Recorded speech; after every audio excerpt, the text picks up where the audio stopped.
Assalamu alaikum wa rahmatullah.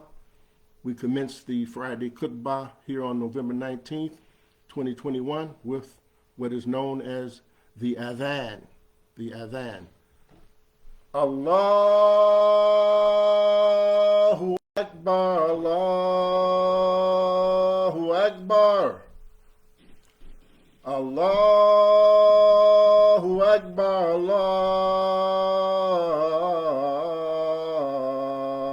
Akbar. Ashhadu an la ilaha illallah. Ashhadu an la ilaha illallah. Ashhadu anna Muhammadan Rasulullah. Ashhadu anna Muhammadan Rasulullah. Hayya ala salah. Hayya ala salah. Hayya ala al-falah. Hayya ala al-falah. Allahu Akbar, Allahu Akbar. La ilaha illallah.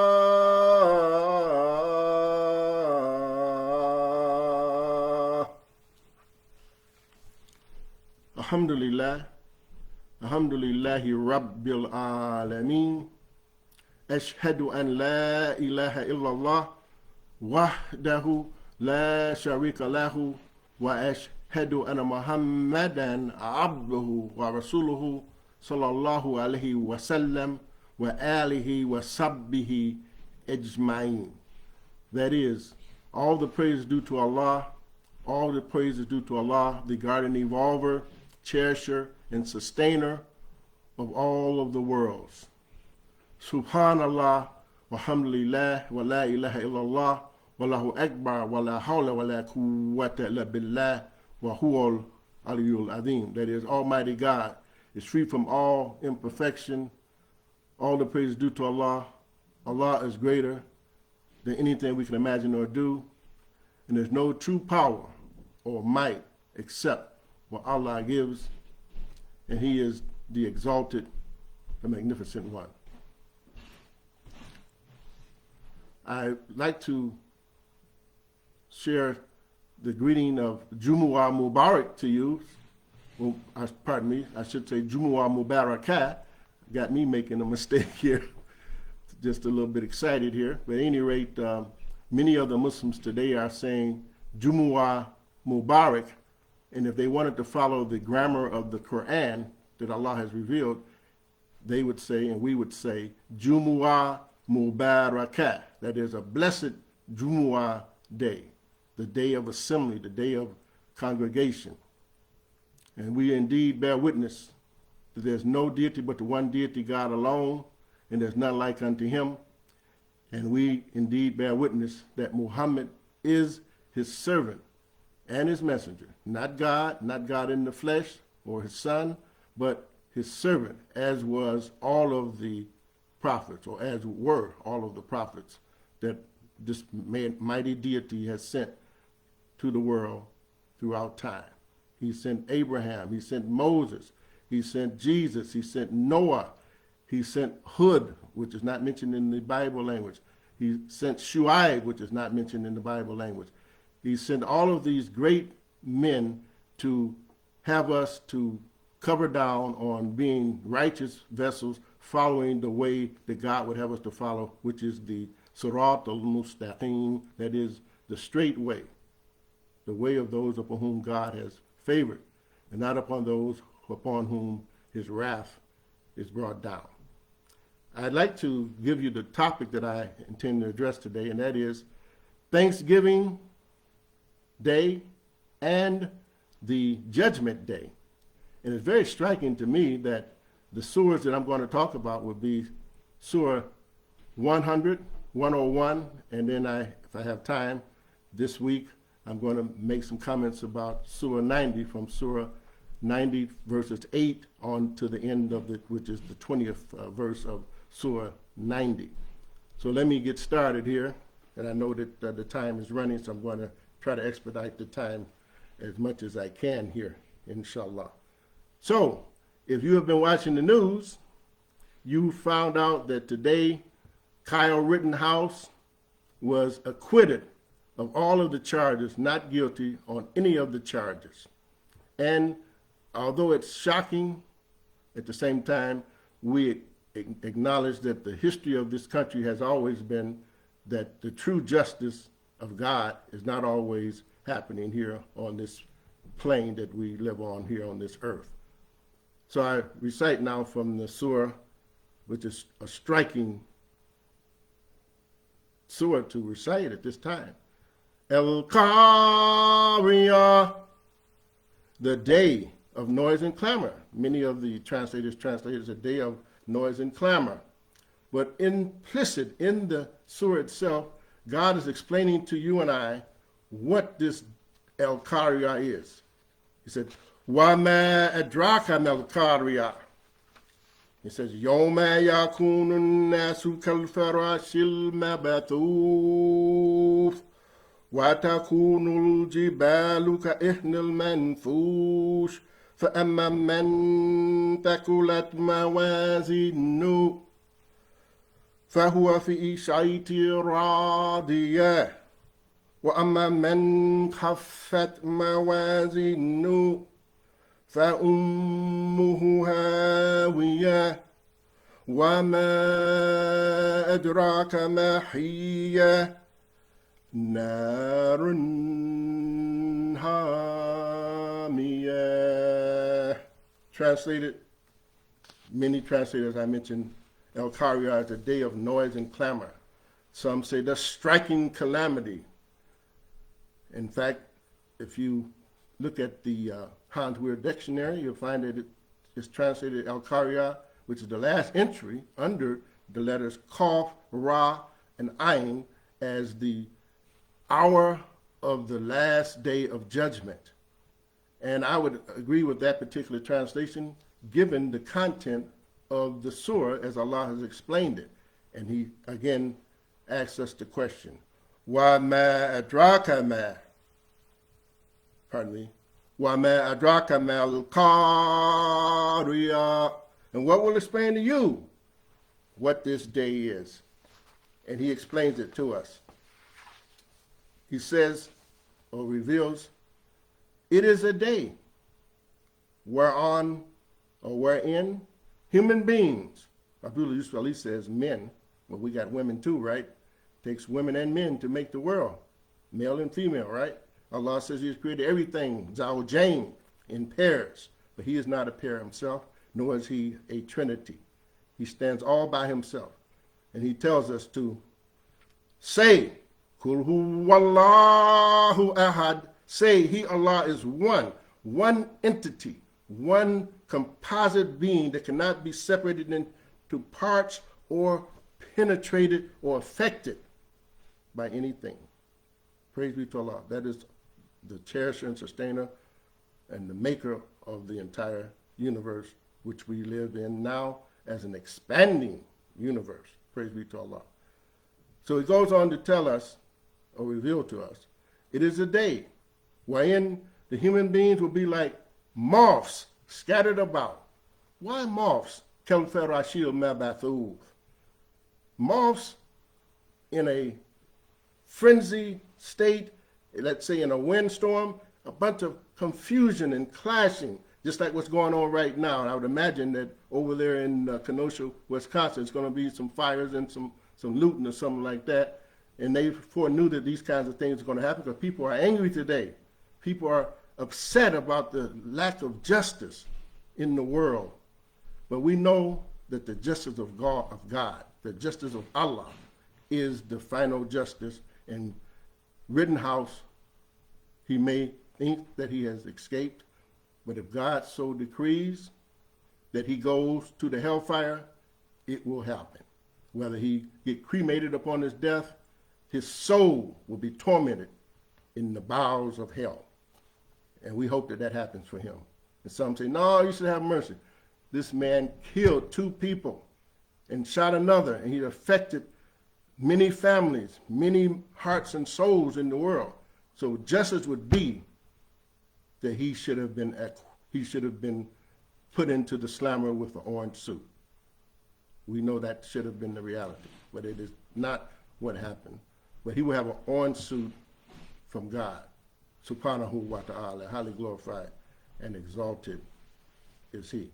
So continuing on to my surah, or Allah's surah to us, this idea of this clashing and this windstorm frenzy of moths being clashing into one another is symbolizing a day of many ideological differences: fascism, democracy, socialism, communism, Shiitism, Hanafi, Maliki,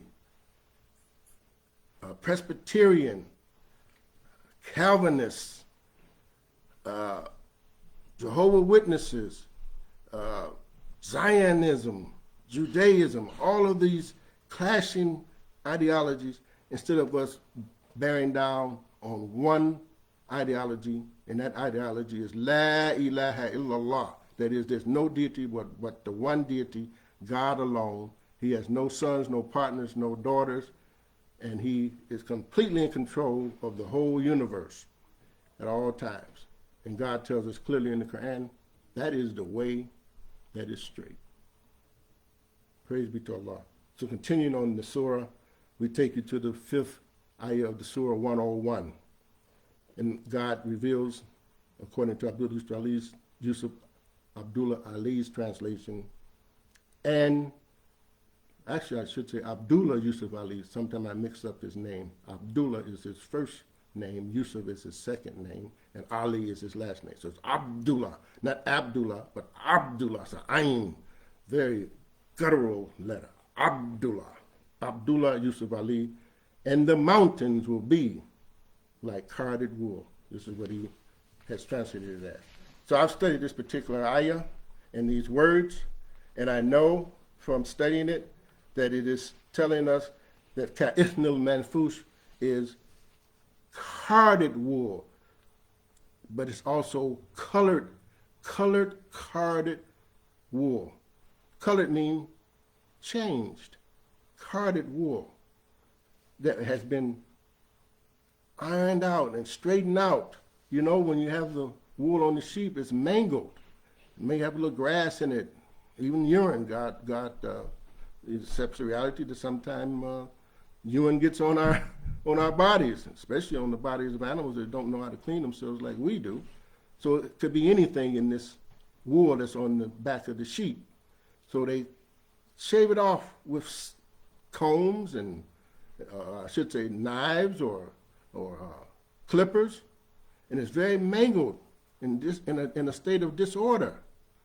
But from that disorder, it's combed out with combs. In fact, they have big comb machines in some of the factories where they make wool sweaters and wool hats and so on and so forth. They card it out, is the term that's used. They card it out and get it straight and nice fine strands and produce these beautiful sweaters and hats and so on and so forth. So Allah has given us a picture. But the mountains will be like carded wool. How can you take a hard rock like granite and dirt and all of this that's part of the mountain structure and make it into a soft, flimsy thing like a fabric or wool? So this is a metaphor, O Muslims, and O non-Muslims that may be listening to me this afternoon here on November 19th, 2021. So the mountains is representative of the souls of the human beings. Now, how do you get souls from mountain? You might ask me the question. The word Jibal, Jabal is one mountain. Jibal is mountains. So in this particular source, it says Jibal, which is the plural. Again, the verse is وَتَكُونُ الْجِبَالُ كَإِحْنِ الْمَنْفُوشِ.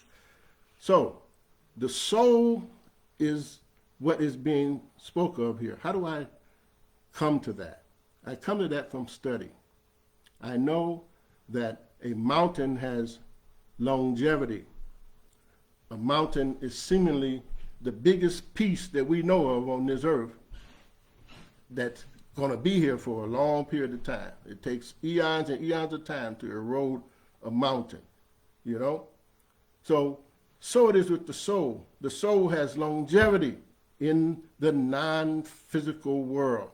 And Allah tells us in the Quran that our souls, if we make the grade to the heaven, to the Jannah, it says, Khalidina fiha, and we will dwell in it forever. So the soul has a way of transcending the physical life and living on after we're dead and gone, whether we are cremated, blown up in a plane, cut into pieces and put into an ice box or a refrigerator like Daimler did to some people. I think his name was Jeffrey Daimler or something like that. That soul will be able to transcend that. And we thank Allah for that reality. And this is a soothing thing to the soul of the people who lost their loved ones to Rittenhouse, the people who were lynched, tarred and feathered, and all kinds of brutal murders throughout the history of the human experience. We have been fighting each other, killing each other ever since we have been put on this earth. But we know that this God is a just God, he's a good God, he's a fair God, and he gives us great pleasure in the life to come if we make the grade, and humiliating punishment in the hellfire if we don't make the grade. So continuing on, I'm telling you, or suggesting to you, or postulating to you, that the mountain here in this particular ayah are the souls of the human beings. So, and the souls of the human beings will be like carded wool. So tying the carded wool in with the souls, you should, I believe, have the picture that my soul, my strand of life, will be carted off from your strand of life. Every tub sits on its own bottom, as the Bible language says. Ya ayyuhalladhina amanu alaykum anfusahum, as the Quran says. O you who believe, your own souls are on your own selves. So this idea of my strand of life, your strand of life, all of our strands of life, what we did from the day we came out of the wombs of our mothers on until we, as they say in the old language, kicked the bucket, that soul's record is with Allah, subhanahu wa ta'ala. Highly glorified is he. When we say Allah, we really translate it to be the one and only deity. The one and only deity that the Christians revere, the Jews revere, and any God-fearing person reveres. That is Allah, just the Arabic word for the one and only deity. So continuing on here, this idea of carting off each soul is implicit in the word itself, ka'ithnil manfush, like carded wool, but it's colored, it's been changed. So when you and I came out of the wombs of our mothers, our nests, our souls were pure and undefiled. But when we got into this world, some of us became so focused on money and material things, you can say we became a green soul. Some of us have been fighting all of our lives to be pure souls, but deviated here and there, and we ask Allah to have mercy on us and cause us to get better and better at our devotion and our honor and our integrity and our morality and our material success as well, so that we can help ourselves and help others. Allah wants us to be strong materially and strong physically, spiritually, and otherwise. Praise be to Allah, again, the cherisher and sustainer of all of the worlds. So, if you're following the flow of what I'm saying, if I was a rotten, person, you could say my strand is black, just like we believe Rittenhouse's strand is black, because that's a major event that he pulled off over there in Kenosha, Wisconsin. We know that was a very wicked act. So the idea of colored is implicit in this word, ka'ithnil manfush. You don't believe me? investigate the word, and you'll come to believe, as I believe, that this should be added to the Abdullah Yusuf Ali translation as, and the souls of the human being will be like colored, carded, changed wool. Changed from the original. Our souls have been changed from the original. We know that. We know that we come here as a tabula rasa, a clean slate, and we get bombardment of Beavis and Butthead and so on and so forth, and we lose that original innocence that we come out of the wombs of our mothers with. And I have to say the father has something to do with that too, for sure. So we come out of the womb of the mother, but the father also has a say and a part in the procreation process. Praise be to Allah. So continuing the explanation, if you will, of this particular surah. So after the souls are carted off, what happens? It's just like you have a file, and you tell the secretary, I want you to card this file off with A's, B's, and C's, and D's, alphabetical order, right? And at that point, it's manageable. And you can send a letter to this person, that person, and have it in some kind of systematic order. And if you follow the flow, then Allah reveals in this particular surah the beginning of the judgment. The beginning of the judgment is following in this particular 6th verse. And it says here,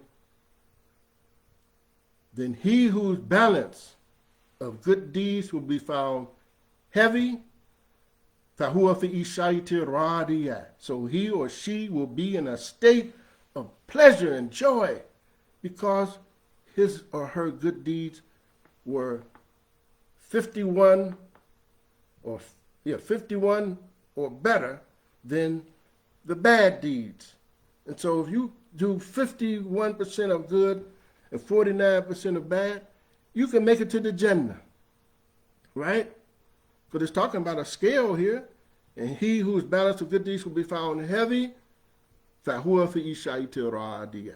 So he or she will be in a state of pleasure. But here's the punchline, and here's the essential reality. I don't know. You don't know. We don't know what deeds that we have done will be chalked up as a sincere deed where God will inure it to our benefit. And we don't know what deeds God will punish us for. So, any rational person would say, well, I got to pile up good deed after good deed after good deed so that I can have a 95 or really 100%, but we know we can't be angels, so we want to have our good deeds to be very, very heavy. Indeed, that is what we want.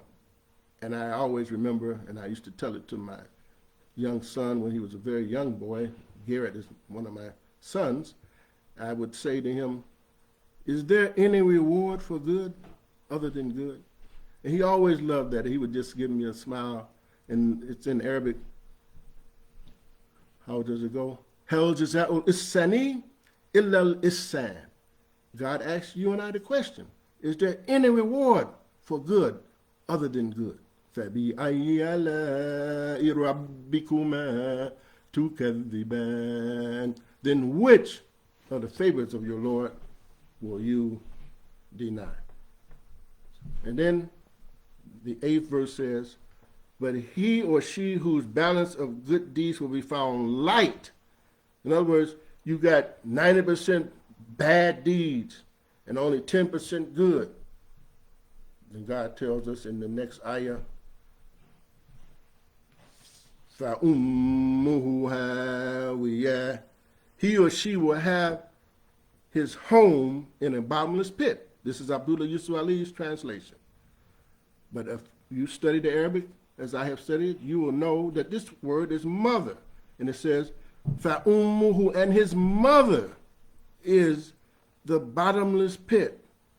In that pit will be a nurturer, a mother, a nurturing agent, if you will.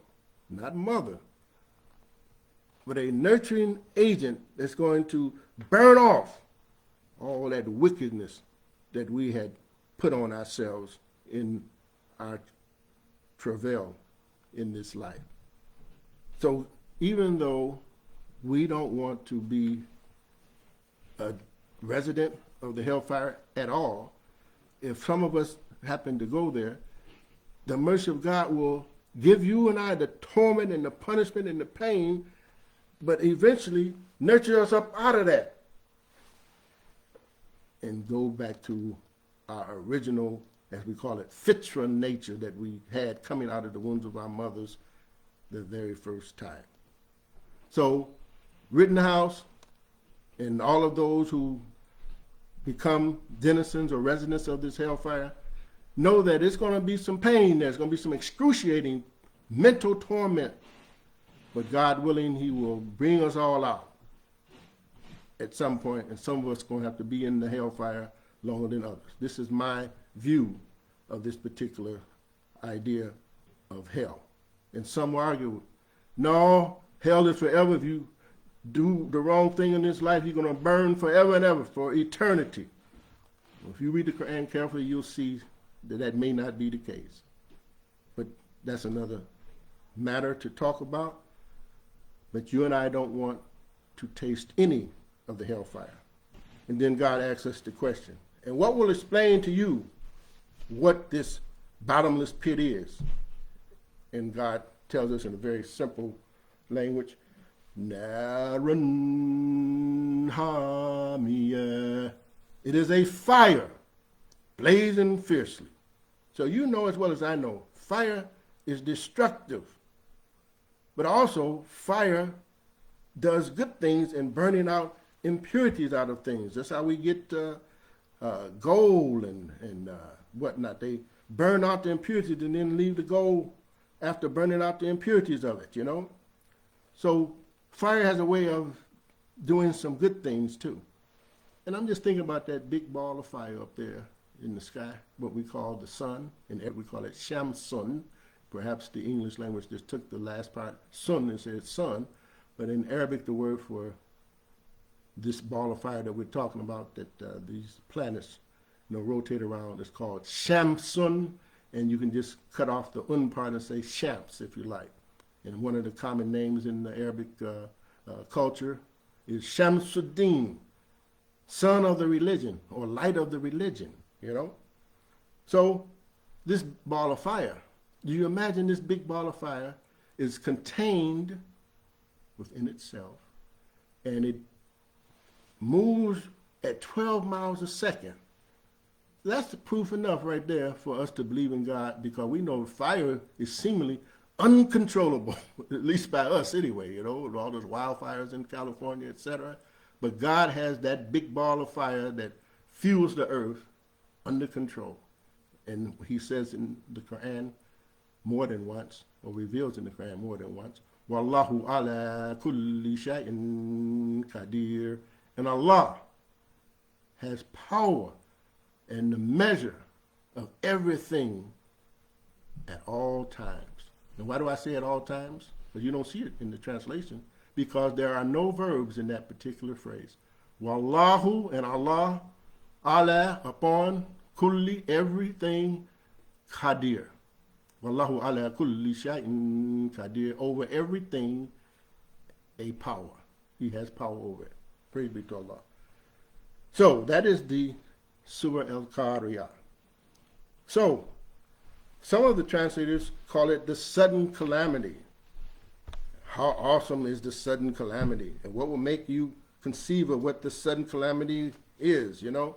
But if you just said calamity, that would be not a good translation, because this day of judgment is going to be a great day for some and a horrible day for others.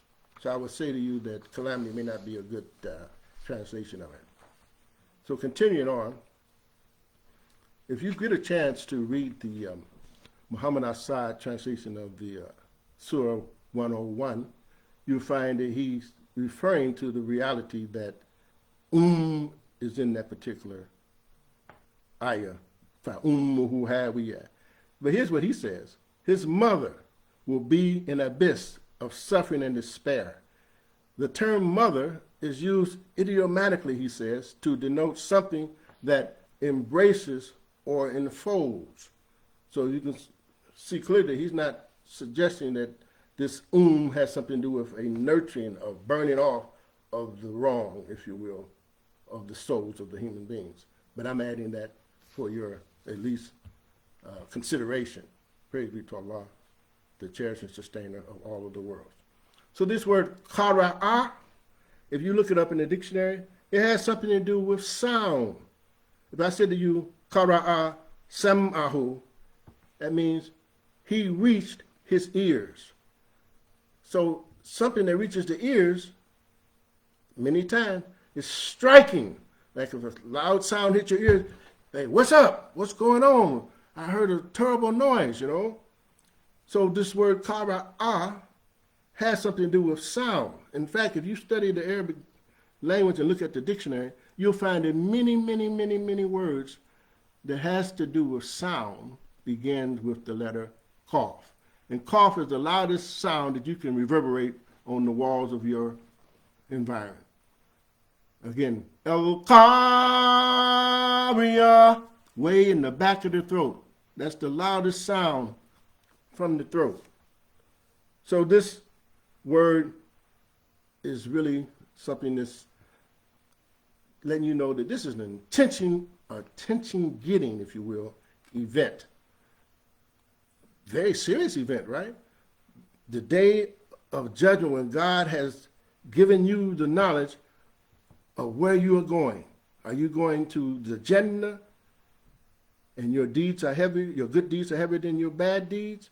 Or are you going to the Jahannam, the hellfire, where your bad deeds outweighed your good deeds?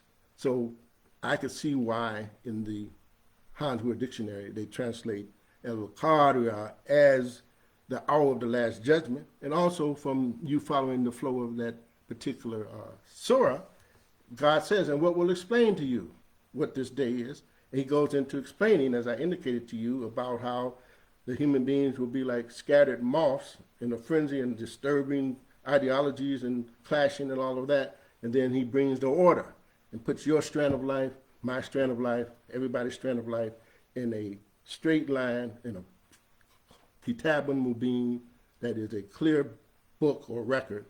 And then the judgment occurs regarding whether or not our good deeds outweighed our bad.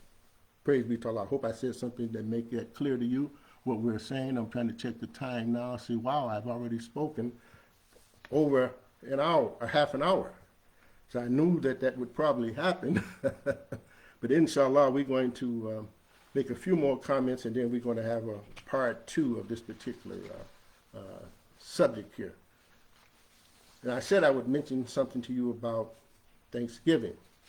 And you know as well as I know that every day should be Thanksgiving Day. And not only that, every day is a holy day. If we really understand and focus.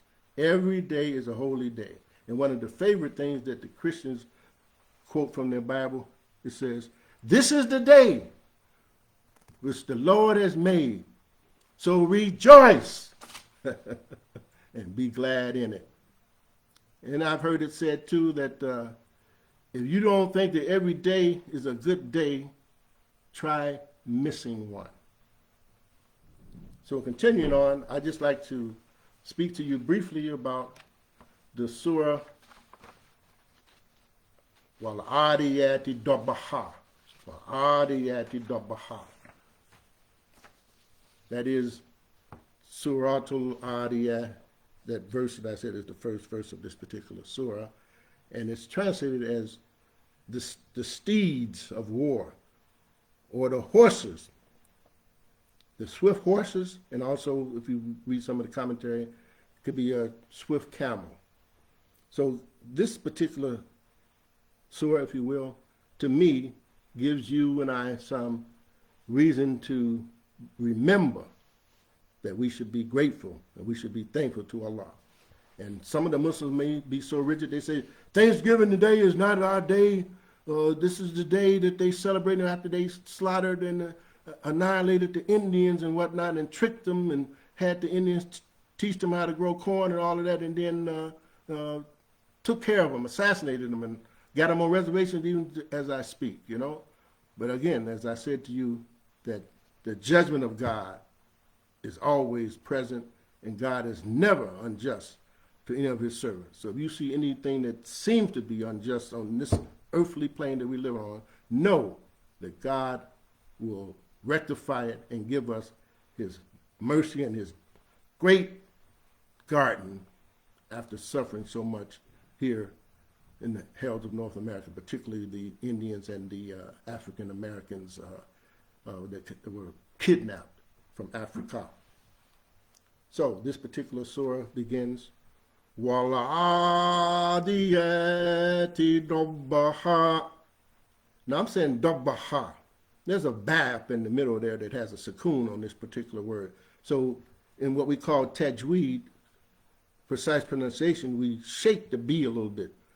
So that's why you heard me shake that B. Wala'adiyati dobbaha.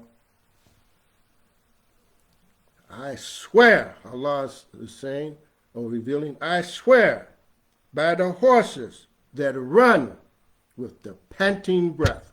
You know the panting breath of the horse, right? You've heard it. Why do they do that? Because they want to pull into their lungs as much oxygen as they can so they can run as fast as they can and for as long as they can.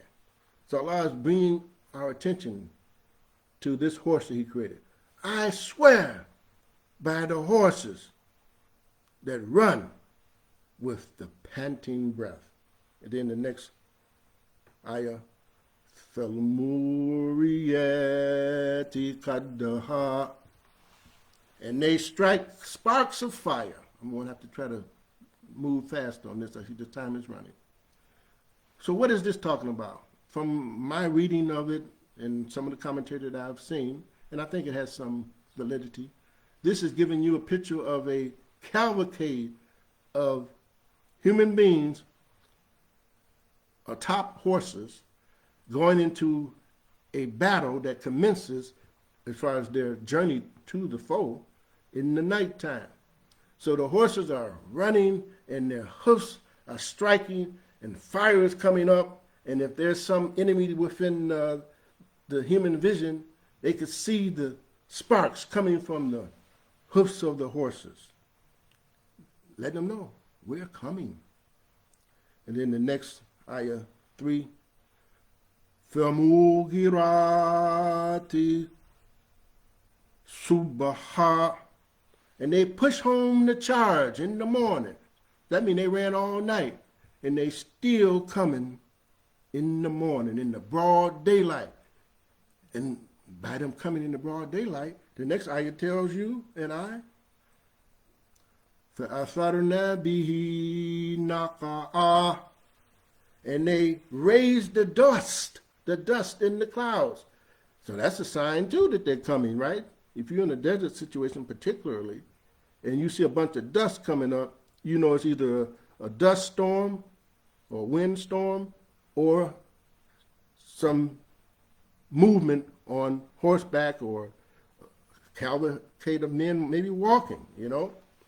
But anyway, there's some alertness of their approach from the nighttime and also in the daytime. Praise be to Allah. And then what happens next? It says in Allah's Quran here, and they penetrate forthwith into the midst of the foe, into the middle of the foe. فَوَسَطْنَا بِهِ جَمْعًا. Jam'ah. Jumuah, that's the root of Jumuah. All together. And they penetrate bihi jam'an. How do they do it? All together. And you know that they have horses that are trained where they can shoot all kinds of bullets and so on and rifles and whatnot around them, and they don't even flinch. They focus on the task at hand. So could you imagine Here you are on a horse. You might be a wicked person, or you may be a good person. But the horse, he's not even cognizant of whether you're a good guy or a bad guy. It goes on.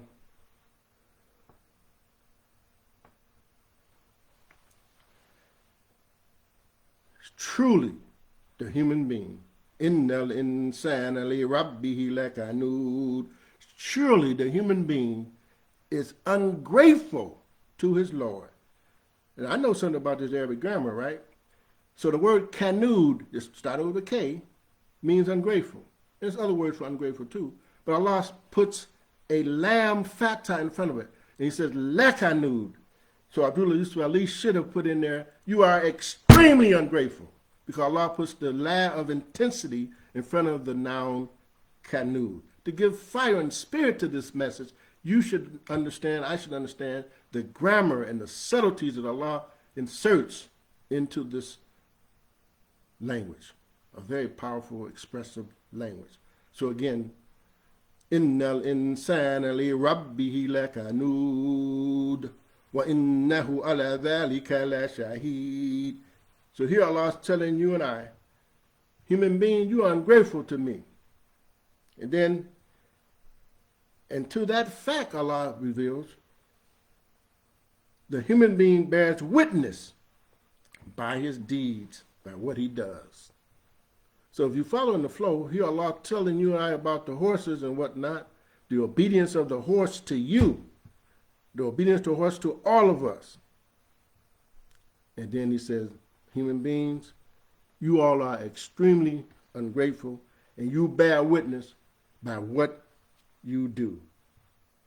And then simultaneously, the next ayah, reveals to us, وَإِنَّهُ لِحُبِّ الْخَيْرِ لَشَدِيدٌ وَإِنَّهُ لِحُبِّ الْخَيْرِ لَشَدِيدٌ.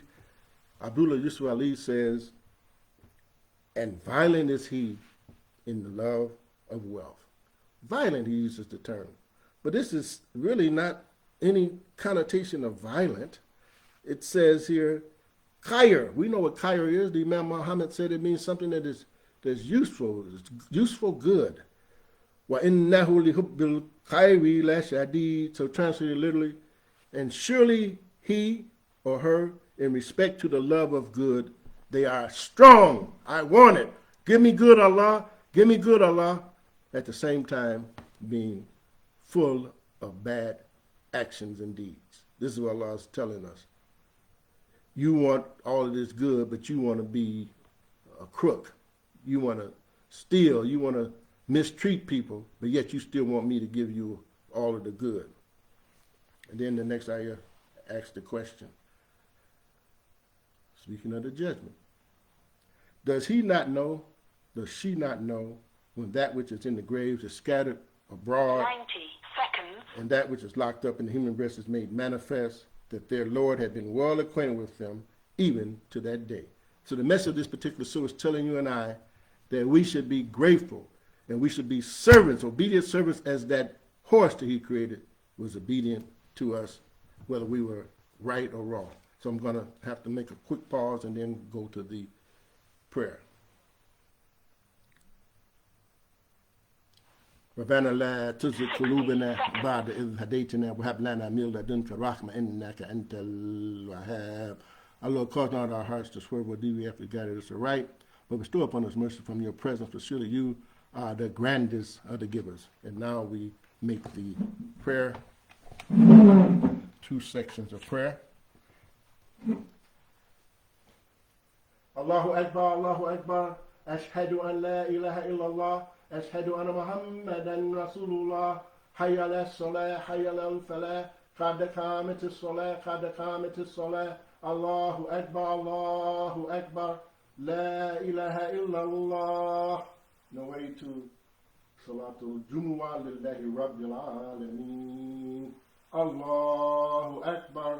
10 seconds. Bismillahir Rahmanir Rahim.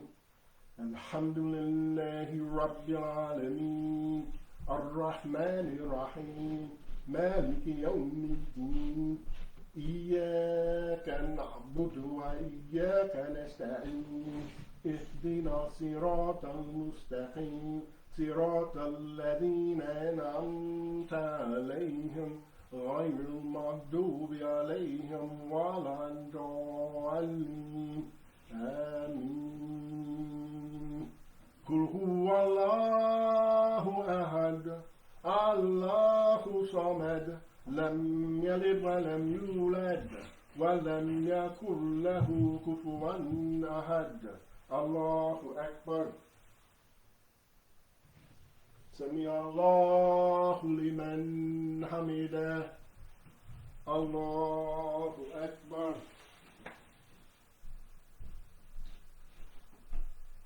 الله أكبر الله أكبر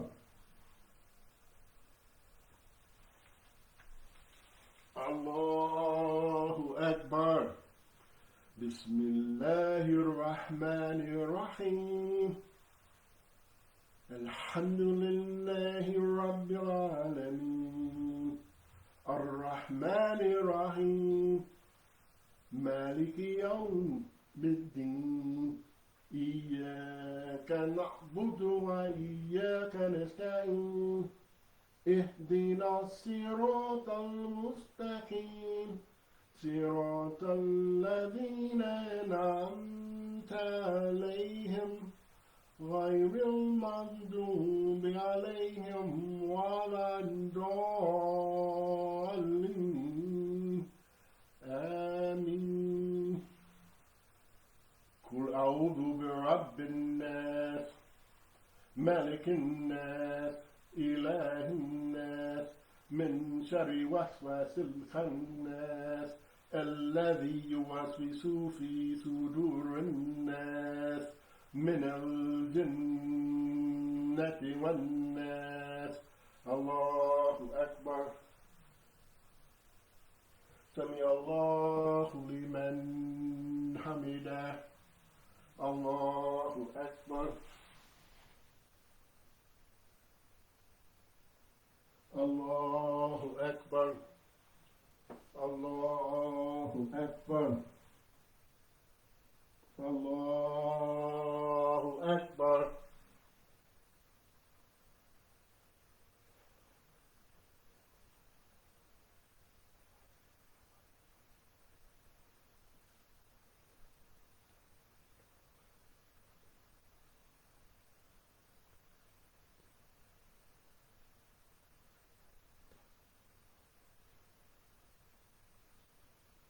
السلام عليكم ورحمة الله السلام عليكم ورحمة الله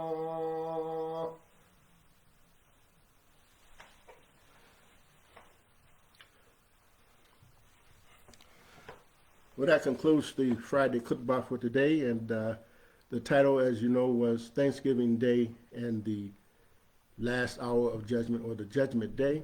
And I'm going to do a part 2 because there's much more that I have in the way of notes on this particular topic. So tune in next Jumuah Day on the 26th of November here in 2021, the day after the so-called one day of Thanksgiving that we celebrate here in America, and other places too, I would imagine, have their Thanksgiving Day. I don't know if they have it on this particular day. But at any rate, I just want to do a short commercial out of love and also for putting some money in my pocket, inshallah, God willing. This is my book entitled The Language of Revelation, in Arabic, Lugatut Tanzil. And it will help you to understand the Quran for yourself. Anyone that knows me know that I try to empower people to be students of this Quran so they will not be dependent upon imams or sheikhs or translators of the Quran. And as one brother coined before, we need to get off of the translation plantation. My dear friend Ed Kamal out of Cleveland had made that comment. Again, you want to be off of the plantation of translation, then secure this book and study it and I'm only a phone call away if you have any problems understanding it. So it has some explanation of the Quran along with exercises, and I try to make it plain where it's for the beginners and non-beginners. So if you're interested in securing the book, email me. Easy email. Siddeeq, SIDDEEQ, at msn.com.